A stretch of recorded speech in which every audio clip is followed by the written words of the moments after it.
Hi, good evening. I'm going to let people settle down a little bit. We've got about 450, 460 people here already, and it takes a while for the people coming in from the Unity website. Good, at least somebody hears some voices. Now, today's going to be a bit mild. I'm going to do some more hardcore UI sessions later on in the calendar. I haven't scheduled them yet, but I wanted to sort of get started and sort of take a look at the UI. I've repurposed Nightmares, which is the special training day session that was made by James Buckley on our team, and Pete, who's not here tonight. Neither of them are here tonight, unfortunately, who made this for our training day, a very successful training day at Unite.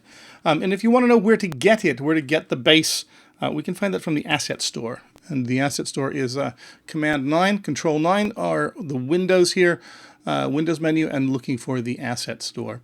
And if we go up on the Asset Store, it's on the top somewhere. It's quite popular right now. There it is, Nightmares Unite Training Day 2014. And you can download that. We can also get the slides from the training day, so you can see the slides from the session if you want to. And then the session was recorded, so you can get that on our website. So we're dealing with a slightly modified version of Nightmares. I have removed some of the UI for it. I've left some stuff. I've left the score. I've left a flashing screen when you get hurt. And I don't really need to rebuild those because those you can see on the videos that we have on the site already. I'm just going to try to push forward and doing some new things. I'm going to do a quick different HUD than what was already here. I'm going to do a pause menu, and then if we have time, I'm going to go ahead and get into some slightly higher, more interesting detail. We have the HUD canvas. So this is a modified version of Nightmares level 1. And I have taken the HUD canvas and I have removed some items from it. Let me just bring this up. And then working in 2D. When you're working with the UI, work in 2D mode. Much easier than working in 3D mode. And then what we're looking at here is our canvas. The canvas is the basis of everything that we're going to be doing with the new UI tools. Now you can have multiple canvases. We cover canvases on the website in module form. We have each one of these components is going to be broken down in module form under the UI tools. So I'm not going to go into great detail about any of these specifically as a component level. So we've got our canvas. Canvas is we're going to start with. Everything is going to be on a canvas. We can have multiple canvases. This is a canvas that was built for the Nightmares project, and I have removed good portions of it. I've left only a screen fader. I have left the game over text, and I've left the score, and I've left a little damage image which just flashes red when we take damage. So if we take a look at the canvas, we can see that we also have a new rect transform, and all of the items that are on our canvas have a rect transform. And the rect transform is a replacement of the transform. It has more information. It's for defining a rect rather than defining an object in 3D space. When we look at our game objects in 3D space, our transforms have position and rotation and scale, whereas our rect transform defines a rect with a left and right, and top and bottom. We also have a position Z, and we have anchors, and we'll go ahead and see that in action a little bit further on. And then we still do have rotation and scale, so we can go ahead and manipulate that in 3D space. So what I'd like to do is build a little bit more dynamic HUD for our little guy down here. So we've got our little player character. So let's zoom in on our player character. I'm going to go back at it into 3D space, so we can go ahead and take a look at our player. And I have a little icon for him. And I've brought in these demo art textures. And when we bring in our textures, they're going to come in when we're in 3D mode, because we've got a 3D game here. We're not making a 2D game. If we were making a 2D game and we were in 2D mode and our editor was in 2D mode, then all of the artwork that we bring in would come in as a sprite. But we are dealing with a 3D game here, and we want our 2D heads-up display to go on top of that, to go on our canvas. So all of the artwork that we've brought in, let me bring these open. All of our little artworks that we have brought in are going to come in as textures. So these need to be converted as a texture type. We need to have a texture type to be texture type sprite. And we can see that's for the 2D and the UI. So when we're done changing those over, and this is, I can do this by bulk. I can select all of them and change them all at once and hit apply. I'm going to go ahead and leave my sprite mode as single, because each one of these are perfectly fine the way that they are. I don't need multiple. So we're not going to look at sprite mode, and we're not going to look at the sprite editor at this time. So now I've got my artwork. What I want to do is take a character icon of our little player here and put it up in the corner, up in the upper left-hand corner. So let's go ahead and click on our canvas, and let's go ahead and create a new UI image. And that'll give us a little image there, and we can grab our icon player, put that into the source image, woohoo, and there we've got our little icon for our player. Now, if we go ahead and double-click it or hit F, frame selected, we can see that it's way out here, and our canvas, compared to our game, is huge. There's a little game down here, and here's our canvas. And the reason for that is we want to be able to deal on our canvas easily in easy units, and by having it this big, we can have 1 pixel per unit on our canvas. And so that when we're manipulating our units over here in our rect transform, we can be manipulating those in pixels. So I'm going to go back into 2D mode since I'm dealing with my canvas. And now the next thing I want to do is I want to drag this guy up into the corner. And I could do that manually, dragging it out, and you can see we've got our little helper gizmos here telling us where we've moved from our anchor points, but it's a lot easier to go ahead and change our alignment with our anchor presets. So I'm going to grab our anchor presets, and I want to align into the upper left. And so I want to set the pivot, and I also want to set the position. So I can sit down and show the shift key. Shift key will set the pivot, and you can see that the pivot icon shows up. And then Alt key will also set the position. So setting the pivot, setting the position, and then click in the upper left, and it goes bang to the upper left. And we can see that our anchor points are in the upper left as well. So what I want to do with this little guy is I also want to move his health bar, and I want to move an ammo bar up next to him. So I'm going to use a slider for this. To go ahead and use a slider, I'm going to click on the canvas. And one thing that's really nice about the UI system is that we can use our contextual click, and it will make it a child. So if I have it selected as the HUD canvas here, and I create a UI slider, that UI slider will be made as a child of the HUD canvas. Now I'm going to undo that. If for some reason I wanted it a child of another game object, select that game object, and you can see it was made a child of that game object. I'm going to undo that as well, and go back to assigning it to my HUD canvas. Now, let's zoom in on that. We've got a slider here. A slider is made out of a number of different elements because we're dealing with a retained UI. So we have sprites, 2D sprites for every one of these layers. We've got a fill area, a fill, we've got our handle area, and our handle. Now I'm going to be repurposing this slider to essentially be a display of our current health. So I don't need the handle slide. I don't need the handle or the handle slide area. So I can just simply delete that. And that's going to leave us just the slider itself. It'll continue to function fine. Even if we wanted to use this as a slider, we don't need the handle. That is an option. So at this point, I'm going to simply delete it. And then I want to change that fill and give it a different color. I want to give that the color of red. So I now have a red health bar. When dealing with the slider itself, the other thing we want to do is set its value. And we also want to make this non-interactable. So the two things I want to set on the slider component is the interactable button and the value. So the max value, our character has 100 health. So I want to make sure that my slider goes from 0 to 100. I don't need to worry about whole numbers because that'll be something that I will push to it with my script. And then let's go ahead and set that value all the way up to 100 because that's what we're going to start with. Now, to a certain degree, the value will be set by the script when we start it. So that's not important. That's not necessary. But it looks better that we've got, for me, it looks better that I've got my, my slider all the way up there to maximum when I start my game.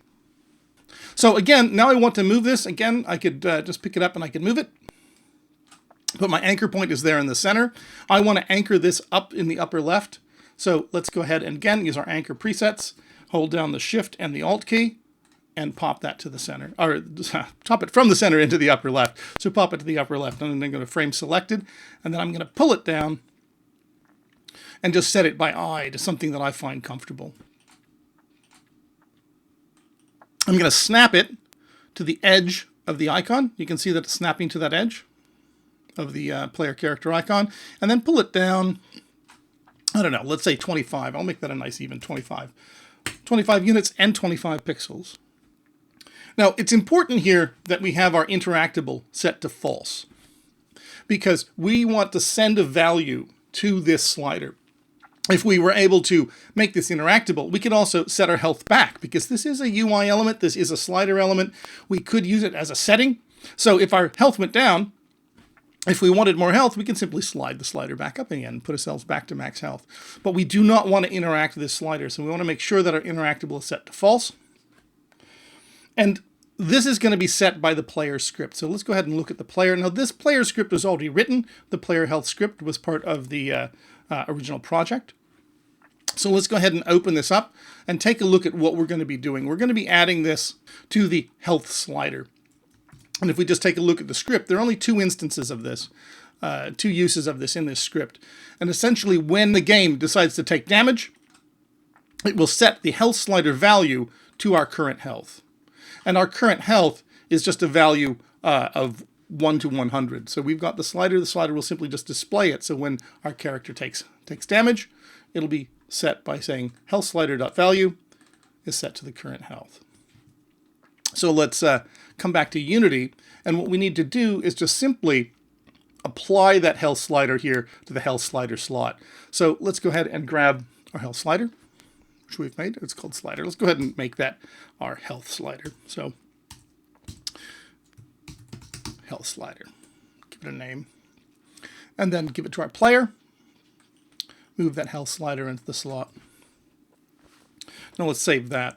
So I also want to go ahead and do something very similar, but I want to use this to keep track of, I don't know, bullets. I want to keep track of mana. I want to keep track of any of the other things that you can keep track of when you do a game, any particular game that needs a slider.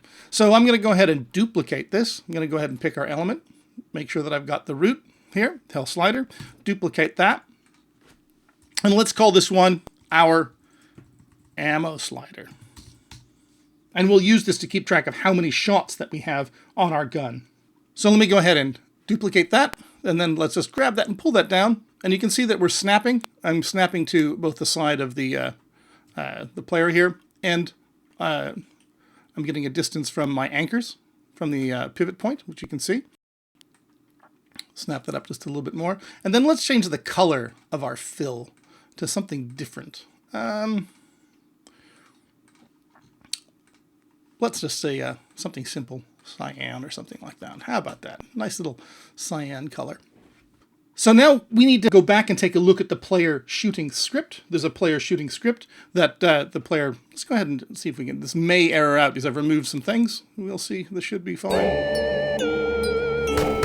Yeah, so I've got a player shooting script here. But right now it shoots infinitely. So let's go ahead and limit the number of bullets we have and then use that to display in our UI. So let's go back to our player, and we can find the player shooting script here at the end of the gun barrel. So if we look at our gun barrel end, scroll down, we're going to find our player shooting script. So let's go ahead and open that for editing. Now, the first thing we need to do on this script is we're going to add, oh, you're not supposed to see that. I deleted that. Huh. So the very first thing we need to do is we're grabbing a brand new script, and this is just a simple mono behavior. It's using Unity Engine and nothing else. If we were to try to make this script use elements in the UI namespace, it wouldn't be able to find them. So we have to make sure that we are using the Unity Engine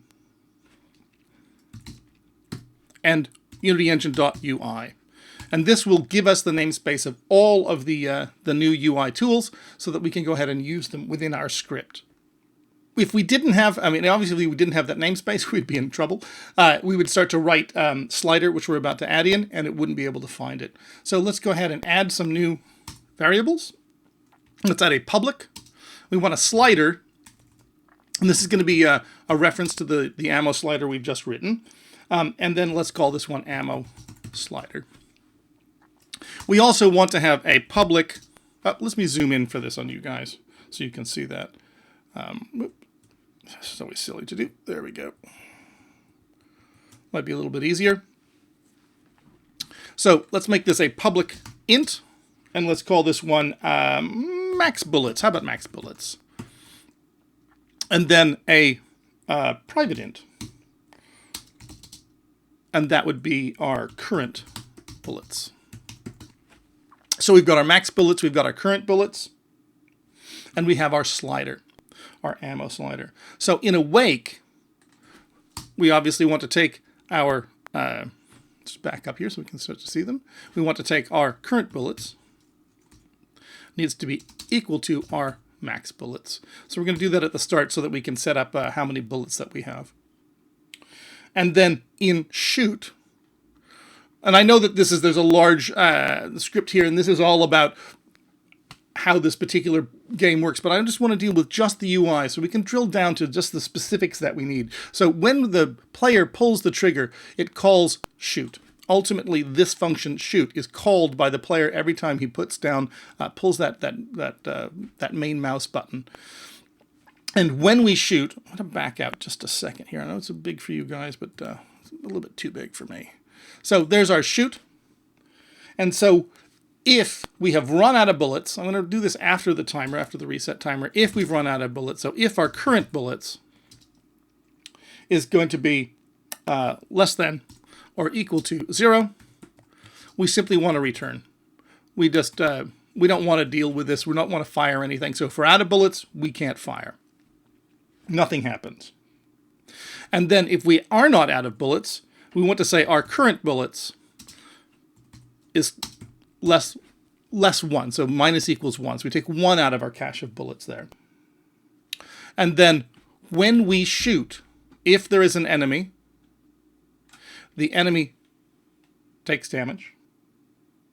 I'm jumping ahead.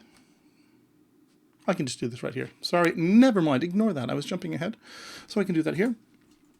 We can say our ammo slider dot value is going to be equal to our bullet count. So we can do this all right here. Sorry about that. Nope, not max bullet. Bullet count, please. Current bullets.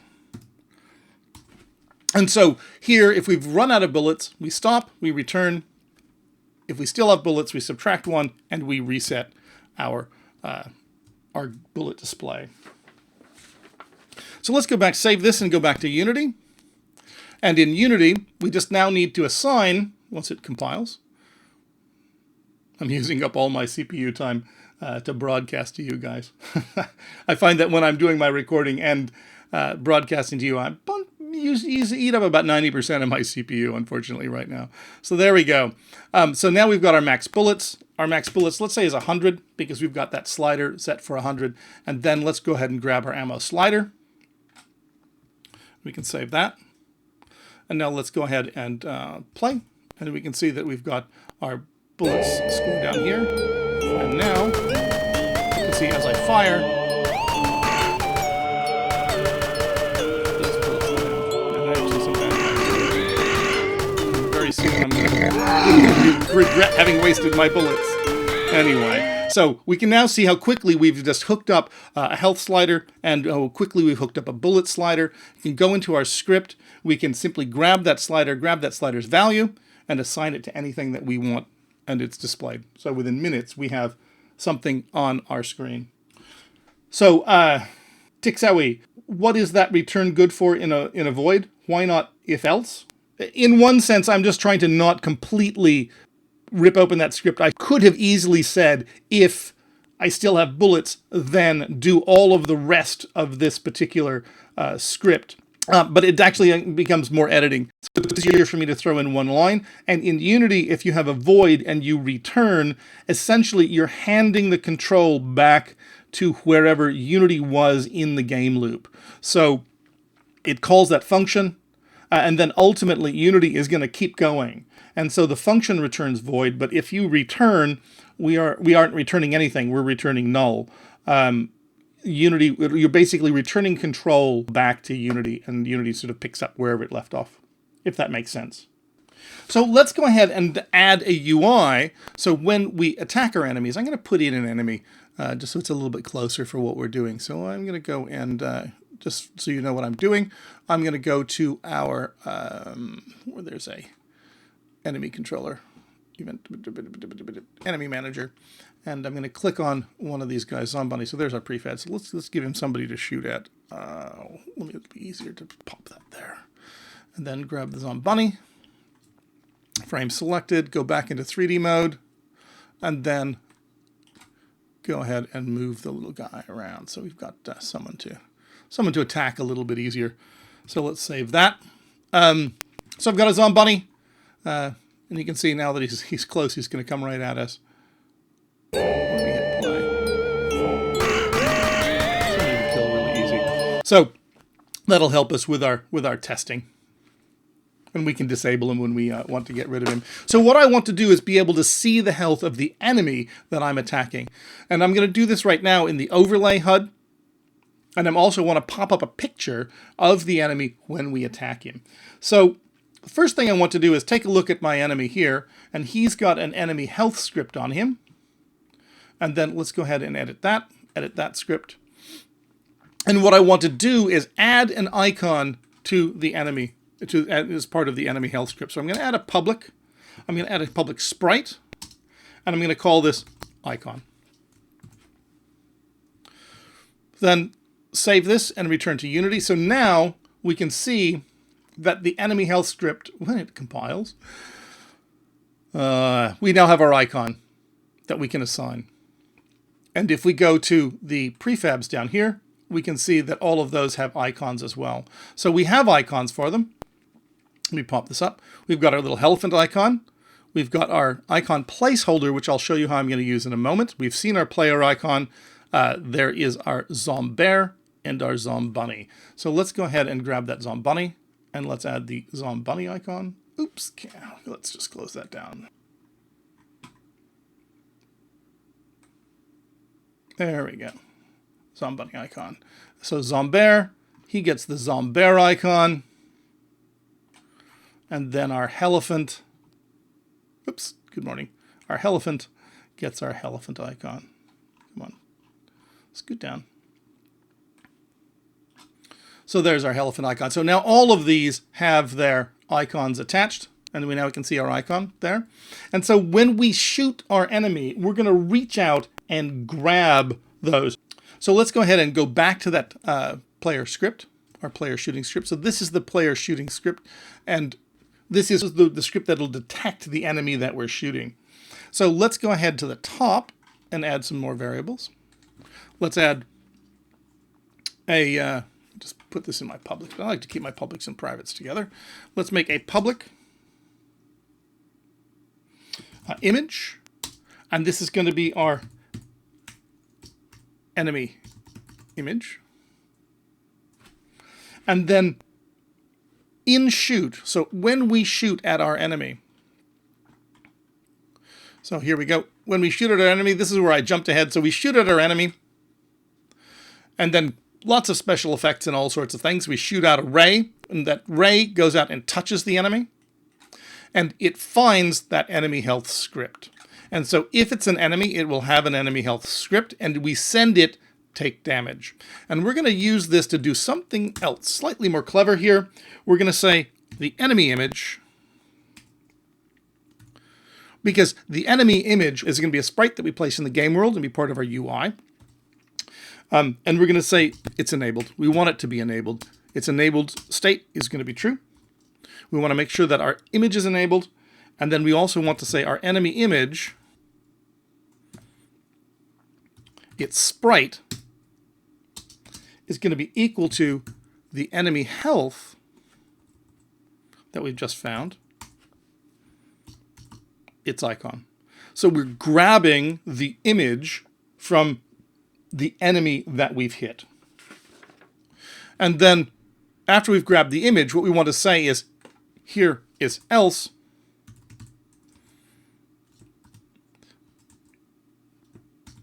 If the enemy script is null, if we don't have an enemy health script on our enemy, then it's not an enemy. It's a bit of the scenery. We've hit part of the set, or we've hit nothing. So then what we want to do here is say our enemy image dot enabled is false. So this says we haven't hit anything. Let's just turn it off. And just for safety's sake, though we will turn off the image in the editor, let's guarantee that by putting this up here in a WAG. so that if we leave that enemy image on, as a matter of fact, why don't we leave it on so we can use it as a placeholder? And so this script will turn it off automatically before the game starts there on that very first frame. So let's come back to Unity and let's make this icon. So let's take this player icon. So let's go to our HUD canvas and then let's go to is that our image? Which one is that? Oh, silly me. Let's name this our player icon. Forgot to rename that. So let's duplicate that, and then let's call this our enemy icon.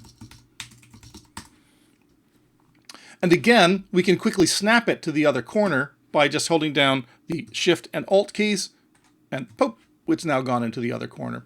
And I'm going to go ahead and use this icon placeholder for that icon image. This will be replaced by whatever enemy that we hit. But we want to see it up there. And so I've put this big question mark on top of it so that we know that that's a temp placeholder. That is for us, for editing purposes. During the game, the image script will be disabled unless we hit something and we'll grab that image. So now that we've got that image, let's also duplicate the player health slider. So we've got the health slider here, duplicate that. And let's rename this to enemy health slider. Let's just add the enemy at the front. So we've got our enemy health slider there. And same thing, snap it over onto the other side. If we look at our health slider, we're at 125. So let's just do this at minus 125. So that's in the exact opposite place. So I'm just grabbing that and moving that numerically. Now we need to find a way of actually changing the values on this enemy health. So we need to be able to grab the enemy health and apply the enemy health value to this particular slider. And because we copied it, don't forget that we also have interactable false, so that we don't have any interaction going on to our slider, and then we also have our max value set to 100. So coming back to our script editor and looking at our player shooter script, we now need to have a reference to this particular object. So we need to have public slider, and we want our enemy health slider. Only if I can spell enemy health slider. Okay, so there's our enemy health slider. Now we have a bit of an issue here, which when we're dealing with the image, when we're dealing with this enemy image that we have here, we make sure that that enemy image is enabled. And looking at the enemy icon, there's the enemy icon, we can simply disable that image script and it goes away. But if we do that to the enemy health slider, that's not necessarily true, because there's our image script. This is the image that we have of the background. We make that disabled and we still have the slider. And this is because we have now a family of game objects.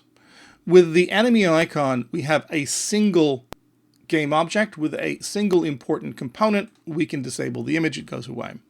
So we're going to have to deal with the game object itself, and we're going to have to set the game object inactive so it takes all of the children with it. So we need an additional step here. And part of that is not only making a new reference, but also finding a way to populate it. So we've now taken our public slider, we need a private game object. And that game object will be our enemy health object. So that's our enemy health object. That's the game object that will be the parent of that enemy health slider. Or actually, it'll be the game object that the enemy health slider component resides on. So in Awake, we're now going to have to set that, our enemy health object. So our enemy health object is going to be equal to our enemy health slider dot game object. So we're taking the game object of the enemy health slider. And when we shoot our enemy, down here, down in shoot, we need to make sure that that game object is active. So unlike simply taking the image and making sure it's enabled, we want to now take our enemy health object and we want to set active true. And once it's true, once it's set active, we can take our enemy health slider and do the same thing and just say our enemy health slider dot value is equal. I don't like. Okay, there we go. Sorry, I had a moment of doubt there when my code completion gave me the red underline. So the value of that enemy health slider is going to be equal to our enemy health script. Only if I spell it right. Enemy health script. And then inside that enemy health script, we luckily have a wonderful thing called current health.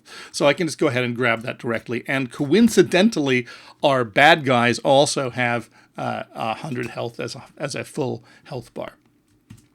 And then, like we did with the image, down here, if we haven't hit anything, we want to take that enemy health object, and we want to set active. And we want to set active false. And again, just to make sure that we do this nice and clean, let's copy that and paste that up here in a wake at the top so that we find that enemy health object and then we make sure that it's set to false. So let's save this and let's come back to Unity. Let's take a look at our player shooting. Player script. Player shooting is at the end of the gun barrel. And we need to now populate our enemy icon into our enemy image there, and our enemy health slider there to our enemy health slider. So let's save that. And then let's go ahead and play. All right, so we've got our little guy up here, and when we hit play, first thing we should do is see that enemy should all just go blank. And then when we shoot the guy, we can see him appear, and we can see his health bar go down. There's a bad guy, and we can pop around, shoot a couple at this guy, back off, shoot one at this new target, and we can see that we are picking our icons, getting them from our enemies, putting them into the screen, and we're giving ourselves a health bar. So next I want to quickly take a look at creating a paused option menu. And so we need a button that's going to go ahead and call our paused option menu, and we're going to need a script that's going to go ahead and pause our game. Now, conveniently, the folks in the Learn team made me one. So if we go ahead and look at our demo script, I'm going to go ahead and take a look at this pause manager. The pause manager that we have here, and if we're not familiar with these are if definitions. And we've got these in a couple of places for this particular script because we want the behavior has to be slightly different in this script if we are running our game or if we are in the editor. So what we say here at the top is if we are using the Unity editor, and there are some pages on this in the documentation, then we also want to have the namespace of Unity editor, and then we end that if statement.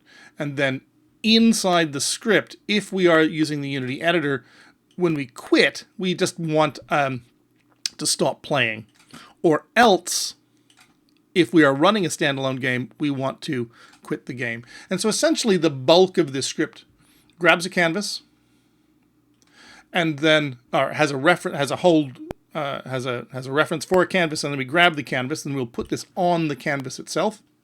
And then it will, again, out of convenience, disable that canvas for us.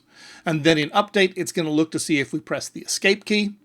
And if we press the escape key, it's going to call the pause function, and the pause function will enable the canvas, so turn on our sprites, and it will toggle the enabled state. So if it's on, it'll become off. If it's off, it's going to become on. And it will also do that with the time scale. So it's going to toggle the time scale between 1 and 0. So 0, our game will be paused. 1, our game will act normally. And then finally, there is a public function here for quitting. Now, the reason that these are written this way and the reason that these are public is so we can access them with a button. And when we access things with a button, and there's more detail on this in the button component script that we have on the Learn site, but essentially it needs to be a public function, it has to have a return type of void, and it has to either have no parameters or one parameter, and those parameters are limited to something like float, int, bool, string, and object. But the nice thing about it, object is the base of so many things in Unity. It essentially means that you can pass quite a large variety of objects into a function that's being used by the UI system. So coming back to Unity, first thing I want to do is create a button. I'm going to create the button that's going to pause the game, and then I'll go ahead and set up that paused menu. So when creating a button, so let's create a new button and let's put it on our HUD canvas because we want this to be on our standard canvas. Let's just create a new UI button, and we get a little default button. I'm going to go back into 2D mode, and then I'm going to double click on our canvas so we get the whole thing here as well. The top as well. Fuss. Come on. There we go. So little default button. All of the buttons come with a default background graphic. They're usually a light gray and a simple Arial text. And if we look at the button again, it is made up of two elements. We've got the button background graphic, and then we have the text on top, and the text on top is optional. So if you wanted to have a fully painted button, or you wanted to use graphics instead, you can get rid of the text, and the button will still continue to work. That is just simply a label. And in this particular case, I want to reuse the button background, and I want to add our graphic to it. So the first thing I want to do is make it square. So let's just make this roughly, we can reposition this, let's try 75 by 75. So, ooh, that's not right. There we go. And I'm going to replace the texture with a texture that I have been given from our wonderful art department. So I'm going to use UI button default and just change that out on the image script. And you're not changing it on the target graphic here. The target graphic is looking at this image script. And so this image script is what we need for our button. And then I want to add an image on top of that. So I make sure it's selected in the hierarchy, right click, and then add a UI image. And right now it's going to be much bigger. And then I'm going to go ahead and add in the demo art, our icon gear into that image. And then let's just call this gear image. So there's our gear image. Kind of not working. And that's because right now it's just centered on top of the button. And so if we look at our anchors, we can zoom in. It's anchored. It's anchored there in the middle of the button, but our button is smaller than our image. So the first thing I'm going to do is I'm going to grab our presets button, and I'm going to get it to stretch to fit. And again, I'm going to just make sure it's positioned correctly and pivoted correctly and pop it there in the middle. Still not perfect. It's a bit too big still, even though it's exactly the same size as the parent button. So what we need to start working here is our anchors and our pivots, because right now it's anchored directly to that corner. But I want the image to be slightly smaller than the anchor itself. And we can go ahead and just drag that in and make that slightly smaller if we wanted to, until it was inside the image the way we wanted. You know, just do it by hand. Or we can set it up here by grabbing it numerically by looking at the left, right, top, and bottom. And these essentially become a pad. It's the amount of distance between the anchor on that side and the sprite itself. So you can see as I move this, this is now 6 pixels from the left. If I wanted to go to the top, I could make it 6 pixels all the way around. Starting to look a little better. This particular artwork, however, has the shadow that is cast down in the lower right. So we kind of want to have this offset a little bit. So I'm going to make it a little bit bigger on the left and the top and a little bit smaller on the right and bottom. And this starts to look a little bit more centered. The other thing that we can do is we can preserve the aspect ratio, because one of the things that we have here is that there is a distance we've got between the anchor and our graphic. But if we were to grab the parent, because remember we're stretching to the parent, and change the parent, we change our graphic. And that isn't really what we want. So we can go ahead and also say preserve the aspect ratio, which would mean that it'll keep to the smallest side on that. I'm going to go ahead and return that back to a square button, because a square button looks better. I am, however, going to set that preserve aspect ratio. Even though it happens to be right now, it's fine. It's probably a good thing to do. And if we wanted to change something, if we wanted to change the parent button, if the parent button's too big, let's go ahead and just move this down. Let's, again, snap it into the corner. Pow. Into the corner, a little bit too tight in there. Let's back it out a little bit. Bring it out, like, say, by 10 units, and then up by 10 units. Give it some breathing room.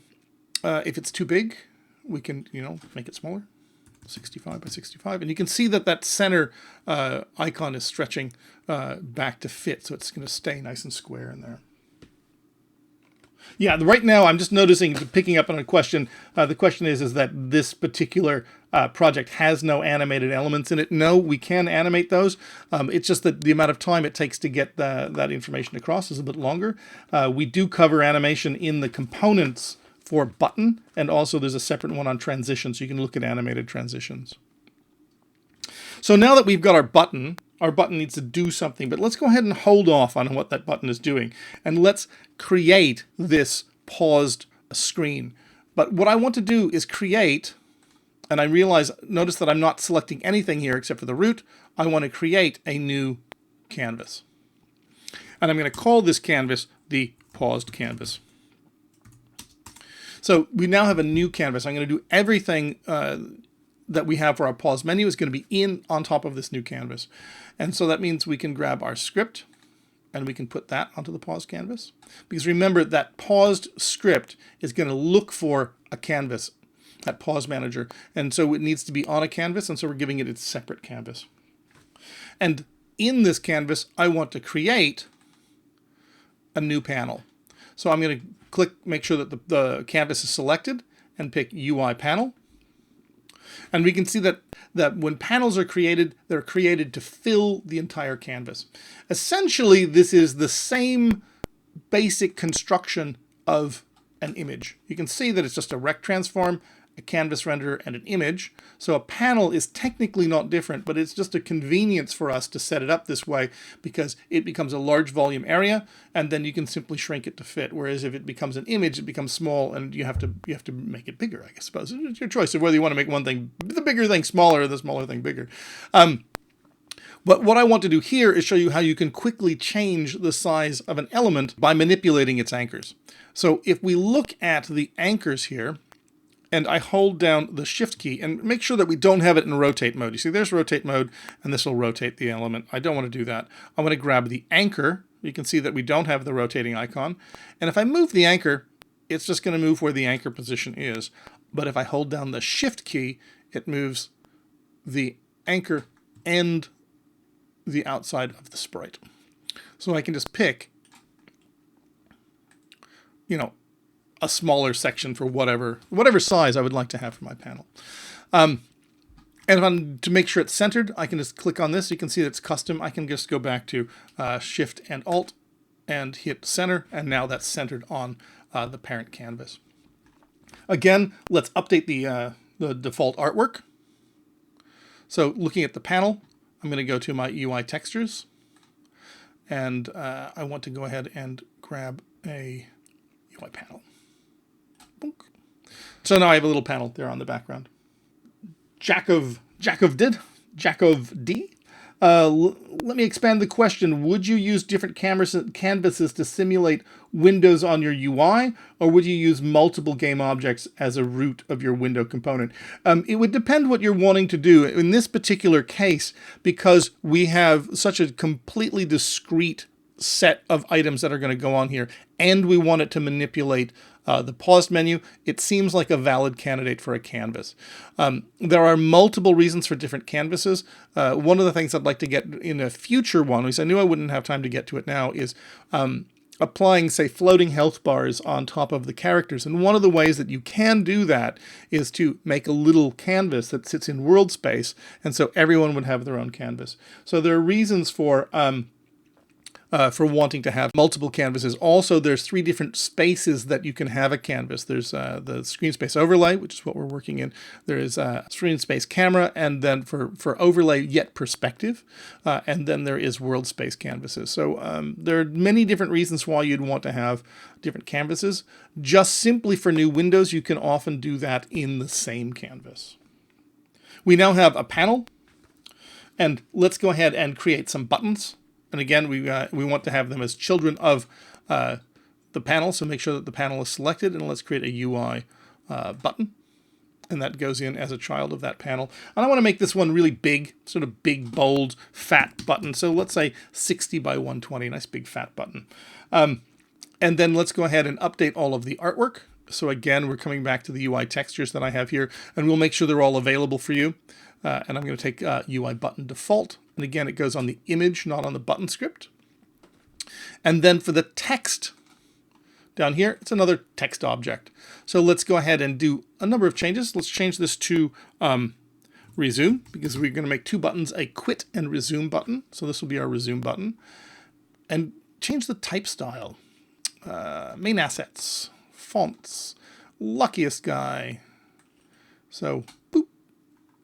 And make it bigger, I don't know, 24, and then definitely let's change the color from some sort of dull gray. There we go, resume.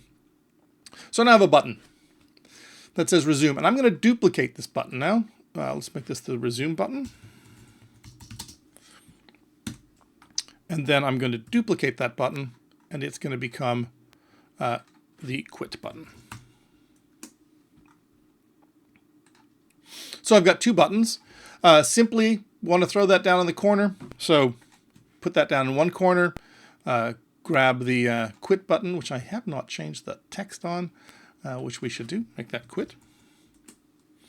And then throw that down. Not the text. Stop that. Throw the the button level itself down into the corner. What clued me in is that I knew that the original button is not going to have stretch. Stretch is there for the text. But in the corner is a little bit too far, so let's back it out a little bit. So you can grab it. Oop, I've grabbed the text again. Click the quit button. Let's go ahead and drag that out, by some value. Make them even if you want. 15 by 15. Looks pretty good. Or you can just do it by, learn to type, 15 by 15. So we have our resume and our quit buttons. And now these buttons need to do something. I'm reading Cyber Google. Are you able to import fonts as is into Unity right now instead of making them in Atlas? Yes, that's dealt with inside Unity. You can just simply bring in a true type font, and they are dynamic fonts. And so you can pick the type size, and it will be dealt with internally inside Unity. So we now have these buttons, and these buttons need to do something. So we will hook up, eventually we'll hook up that options button to open up this particular panel, but let's go ahead and deal with the resume and the quit buttons. The first place we need to look down here is in our on-click list. The on-click list will do, when we click the button, it will do everything in this on-click list. Now this on-click list is being handled by this event system. The event system was created when we created our first canvas. And if a canvas is created automatically inside the Unity system, it will create an event system. There are situations where you can manually create canvases on your own, and then you have to create your event system as well. But this event system is what's going to be handling all of the events.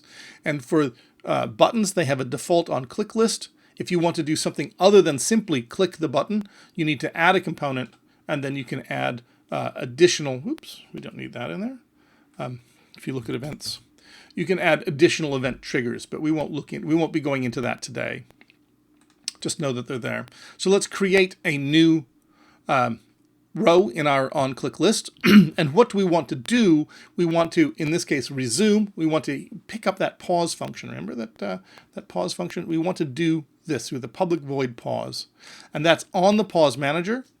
And the pause manager is attached to our paused canvas. So we drag the game object. And we drag the game object into that first object slot. And we will have a list of all of the components that are on it, all of the scripts, including custom scripts like our pause manager, and then all of the accessible functions that are public, that are void, and have 0 or 1 argument. And we can see there's pause. And so there we go. We've added the pause manager. Same with quit. Let's repeat that. We add a line, grab that paused canvas, pause manager quit. That's done. So now let's go ahead and hook up our options button. So we're back into our original HUD canvas, and there's our button. Let's go ahead and call this our pause button or options button, whichever one you'd prefer. And again, we have everything set up except for our on-click. And our on-click in this case, again, is the paused button. And then we want it to pause the game. So let's save this. And remember, we don't need to have, we will throw this away, but we not throw it away, but we will hide this. We don't have to, because it should do it automatically. The script on start should hide that. We can see that's hidden. Quick pause. So we've paused our game. Now we could resume our game, or we could quit. And you can see in the short period of time that we've been here, we now have a pretty effective working HUD, especially with me having described some of this stuff. So let me do one more thing on this. So let me add 2 sliders, because what I want to do here is when you go into that options menu, you want to set some options. We've paused the game. We can use that to, answer the phone call or whatever, but we can also use this to change some settings. So in our paused canvas, in our panel, let's add another one of our great UI sliders. But I want to use this as a slider. So what I want to do here is look at our handle and our fill area, and I want to replace the default graphics. So I've got, again, our UI textures. We've got our slider background. That's going to go into the image on the slider. Again, it's not going onto the slider script. We want to, in our fill, we want to use our UI slider fill. And then for our handle, we want to use our UI slider handle. And so we've now quickly made a quick UI slider there. Let's zoom in. I don't like its positioning. I want it to be wide. Let's have it stretch out all the way. And I can do this in a couple of ways. I can grab the width. And remember, when we're over the title, we can just simply stretch that back and forth with the mouse. So it's, remember, over the title, stretch back and forth. I'm undoing those. Or I can grab the sprite itself.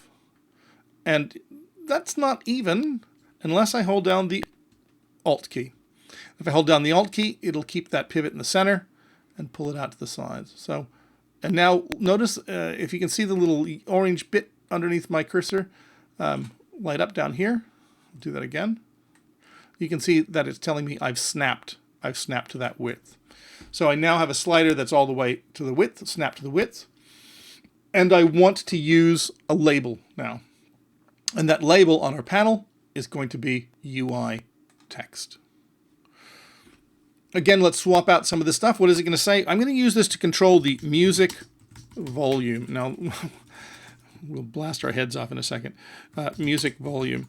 So there's our music volume. Let's go ahead and change that to luckiest guy. And font size, I don't know, 24 I think is what we're dealing with. That looks good. And then let's get that into white. And I'm just going to stretch this out big enough so we can see music volume. So grab it, position it. Again, hook that up. It's snapping. So there's my music volume. let's do two things. Let's do music volume and let's do effects volume, just because it looks kind of lonely there by itself. So I'm going to grab the slider and the text. Let's name this to music volume slider, and then music volume label. And then I'm going to grab this, I'm going to duplicate it, and now I've got two. Quickly again, changing this to FX volume label and FX volume slider. I'm going to select them both and move them up. Now, again, look at that. We're a little bit sloppy, but I want it to be even, going straight up. Hold the Shift key, and we're now snapping, going up only on one axis. So let's move that up. And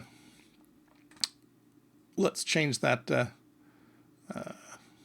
here to FX volume. Hooking these up so they do something is very similar to the way that we hooked up the button.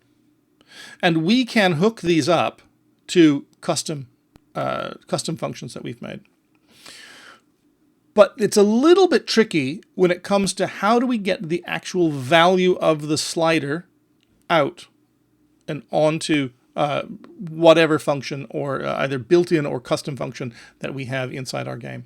So let's go ahead and take a look at the sliders a little bit more carefully. I was going to rearrange these just so that we're the same. Let's just pull that one down here. There we go. Oh, not inside. Silly thing. There we go. So our labels are on top of our sliders. Looking at the music volume slider, again, we've got an on value changed list. I'm going to create a new row here. And this event is called when the value of the slider changes. And then it calls this event. Now, what do I want to change? In this case, it's the background music. So let's go ahead and just drag that background music object onto the object slot. Looking at the background music, it is simply a game object with an audio source, and that audio source has the looping background music. But I don't need to write any special function, because if we look inside the components, we can see there's the game object, there's the transform, and there's the audio source. Looking back at the game object, there's our game object, there's our transform, there's our audio source. So I can pick the audio source, and coming up to dynamic float, not static parameters, and I'll explain this in a second. I want to send the dynamic float. I want to send the current value of this slider to the volume. And there's the volume exposed inside Unity. So that's Unity's, we haven't written anything custom. That's the volume from the background music volume right here.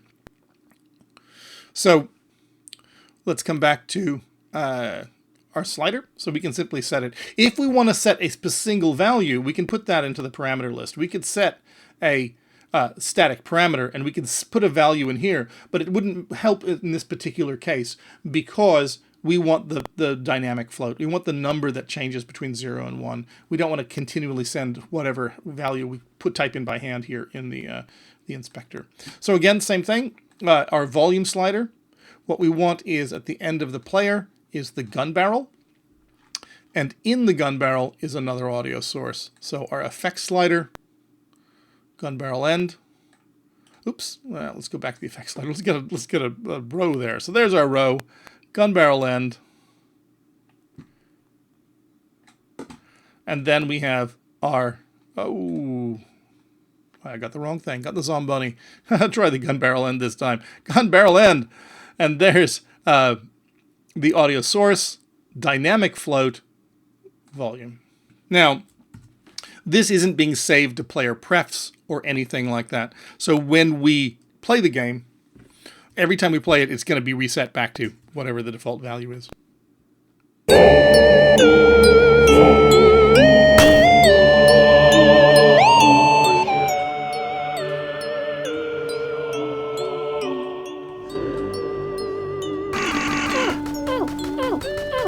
Oops. There we go. Sorry, hands off the keyboard there. So hopefully you can see the difference that we have now in the effects volumes. You can see you can quickly hook up those.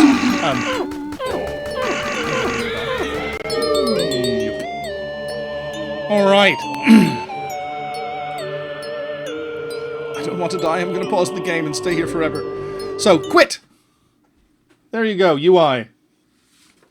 So that's what I have scheduled for tonight. Let me open this up for questions. So picture me rolling. Adam, I believe the new UI doesn't work for an own editor window. I want to create something like the animator so I can drag around states. I tried to use this using GUI.Windows, but it seems like GUI.Windows is only working in the game view. Yes, the original on GUI immediate mode UI, picture me rolling, is what you would use to do your in-editor UIs. And you can do everything that you see in Mechanim. Everything that's done in Mechanim is done in Unity's on GUI in the editor. It's not going to be really easy to show in the context here. What I would suggest that you do is post on the forum or answers, and I will get you those resources, because if you can make Bezier curves, you can connect nodes together, all of that can be done in Unity's on GUI. Gegabel. Do I need to store slider value in a float to use serializable? Are you talking about if you're wanting to save that value, say during a save point? Well, then yes, you will need to store that. You'll need to store that in your own float, because the value, I mean, you will be able to pass that value through when the on value changed is triggered, when the event is triggered. But beyond that, you should store that in your own float. Xphlox, is the new UI safe for mobile apps? Yes, they are. And if you look at the event system, you can see that there's an event system, and we can also do standalone input and touch input already built in. Perchik 3. Question: if I needed to access the same menu from multiple scenes, do I need to have a canvas prefab to load at runtime? I.e. every level would want to open the configuration menu, change volume. You could do that in two ways. You could use that as a prefab that you could then load up, or you could persist that over scenes using do not destroy on load. So if you look up do not destroy or don't destroy on load, makes me want to now check it just to make sure. Is it don't or do not? I think it's don't destroy. Or is it do not? Don't destroy on load. That's it. So you could carry that menu over, or you could instantiate that each scene from a prefab. Fisher. Is there some evil traps if you want to dynamically instantiate a UI prefab at runtime? For example, when you want a dynamic list with lines made out of prefabs or an inventory kind of thing. There aren't any evil traps that I know of yet. So far, my experimentations have shown to be relatively straightforward, but I haven't completed any of my tests. So again, that's a bit of a watch this space, and also look for more tutorials as they come up on the Learn site. Freud Bill 42. Is there something like Atlas Maker in NGUI for this? Yes, there is a sprite packer. As a matter of fact, if I remember correctly, both NGUI and EasyGUI and some of the other UIs use Unity's default packer. Most of it is handled under the hood. I don't want to go into the details of it right now because we cover it in other places, but you can include an optional packing tag. So Unity will try to pack all of the sprites that have the same tag onto the same atlas or atlases based on the packing tag that you put on. And you can find out a little bit more about that by just going to now it opens in a different page. By going to the documentation on that one. Oops, packing tag. Oh, it's the whole thing. We get we get all of sprites. Packing tag, yeah. The name of an optional sprite atlas into which the texture should be packed. And so when you want to be looking into for information, you want to be looking at sprite packing. And it was what makes atlases internally inside Unity. Erectus78. Will the new UI support bitmap fonts and text effects like gradient, outline, shadows, etc.? I was checking the UI text tutorial, but this is just normal fonts. Yeah, at this point, There is plans for additional support for more font effects. Currently, it just uses rich text that's supported in Unity and a few very basic effects like shadows. If we look at the text right now, you can see that we use rich text. So you can use the rich text formatting for emoticons and colors, as it says. And then you can add outline. We'll do the outline. Let me figure out where that is. Add component. Clear. But it's in here somewhere. There's outline and there's shadow. Problem is I always get to them by clicking on them, by selecting them that way. I don't remember where they filed them away. It's just kind of embarrassing. Oh, effects. I didn't realize there was another sub spot there. Silly me. There's another layer. Okay. Well, there you go. Shadow, outline, and position as UV1. Thanks. But yes, there are some very basic, as you can see here, some very basic text effects, and they will get more as we get out of our beta stage. Gegabell. Question, is there an easy way to store the position of a panel to be retrieved between game sessions? I mean, it is information that you need to save and you need to pass on to whatever the system is that you are saving. But if you take a look at the canvas that we have here and you look at the panel, you can see that we have a position and we have a height and width and we have anchor. So essentially you just need to know the rect transform information about that panel because that is the position of the panel compared to, let me come up to the scene. You know, you move the panel and you've gotten more information here. So you've got the same height and width, but you've got a different position X, which is where it is relative to the pivot. You can see that it's 78 and 14. Let's move this a little bit more.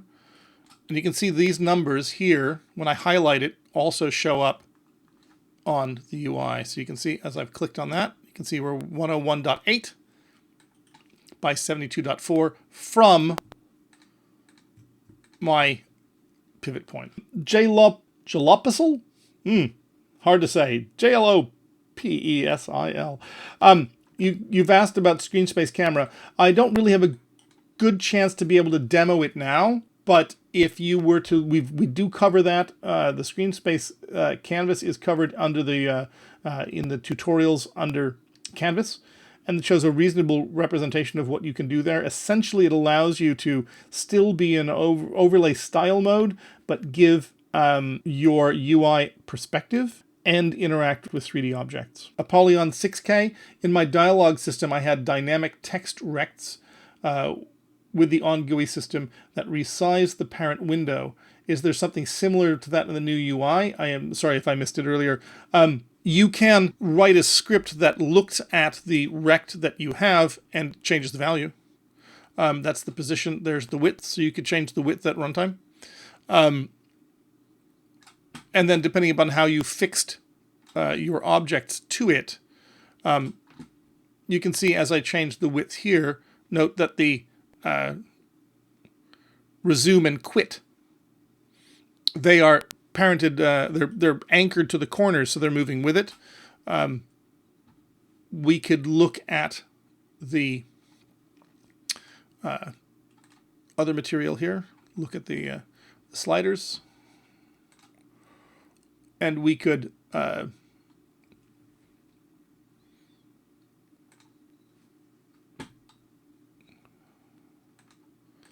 you know, now we can stretch in just one. So you should be able to set your individual items to be able to stretch or anchor the way you want to, and then just change the values of the rect transform at runtime. I don't want to say the next UI session I do, but in a future UI session, I want to talk about dragging and dropping, resizing windows, and dragging windows around, because I've created some very simple scripts where you can, in the game, just click and drag the window around. You can drag the lower corner and resize it. All of that standard functionality, and it's a very, very simple script. I don't really have time to go over it today, but I will be demoing that in another session. Drexschlauder91 already did a tutorial with a new UI system. Fantastic. With a tooltip in an inventory system. Ooh, you're making me jealous now. I haven't had time to work on some of my stuff. I guess this means that the tooltip is following the mouse till the mouse is not over the slot anymore.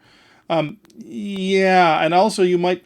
I'm not sure how you'd pass stuff. Like if you wanted something while you were over something, you could use that mouse, that hover or over event to then show something. All of these UI elements know hover, they know up and down, they know click.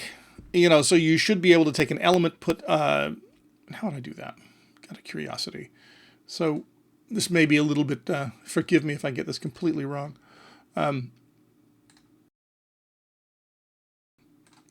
Do we have hover on pointer enter?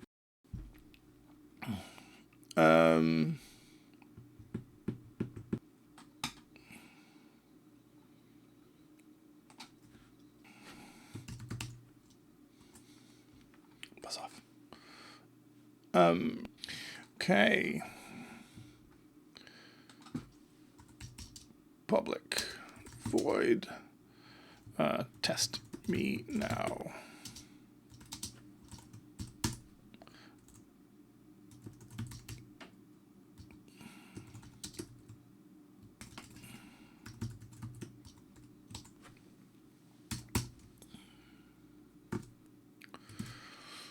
Okay, put that on something.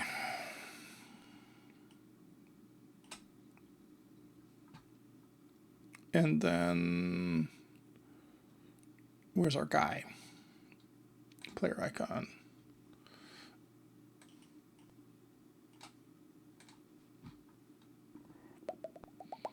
Test me now. Okay, so we've now created a very quick script, and something's going on. There we go. So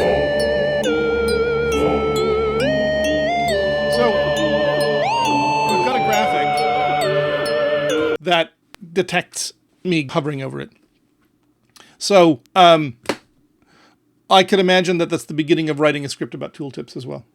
So I don't have a finished solution for you, but all of the elements in the UI can detect hovers, can detect enters and exits, can detect click downs. So you should be able to use those to be able to pop up tooltips.